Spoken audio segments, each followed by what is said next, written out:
All right. Now, we've been told about the depth of mine defense. In some cases, minefields 18 kilometers deep. I mean, you're not going to clear that with handheld detection devices. In order to clear a minefield that deep, we were told repeatedly it's all about artillery capability and being able to push back so that you won't have the immediate targeted response once you detonate a mine in the clearing process. So back to the issue of shells. When has there been an increase in Canadian production in the last year over year? I wouldn't have, Mr. Chair, I wouldn't have that question, the answer to the question. We'd have to check with the company. I know our Deputy Minister Material, Associate Deputy Minister Material is dealing with the company. Have they increased their production? Will they increase their production? Okay, which company are you referring to? JDOTS. Okay. And is this at the facility located north of Montreal? Correct. Okay, so it's still not operating and not... I wouldn't be able to answer that question, but we can come back with the answer to this question.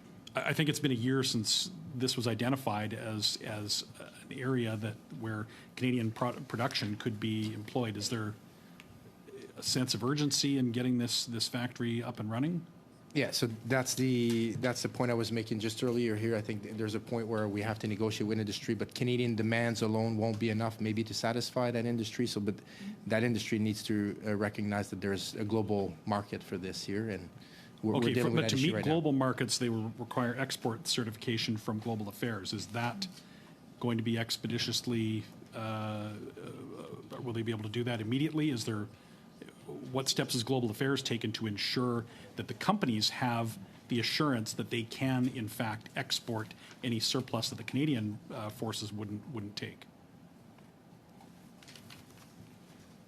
Thank you, Mr. Chair. And for the question, I'm not in charge of export controls, but I do know my team's involved in the process at Global Affairs that we have developed a special and fast process for clearing exports to Ukraine in terms of military exports. And we work alongside D&D on it. So I'm aware of a special procedure for that, but I unfortunately don't have all the details, not in charge of it. I can get back to you. Okay, I would appreciate if you did. If there's anything you could table with the committee. I mean, we heard repeatedly in the various bases that the committee visited in the summer, and as well as James and I when we were in Ukraine, that we heard the 155 shells are. I mean, they are perhaps the hottest military commodity for our allied forces that use that caliber of weapon, and getting them built is critical to the entire defense. We heard that repeatedly, that artillery capability is what holds back the ability to clear minefields and to actually advance into Russian positions that are extraordinarily well defended at this point.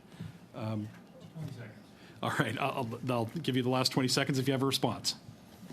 That's good. So what I think, Mr. Chair, so we'll provide what update we can provide from the discussion between our department and the other allies as well involved in that conversation and the company.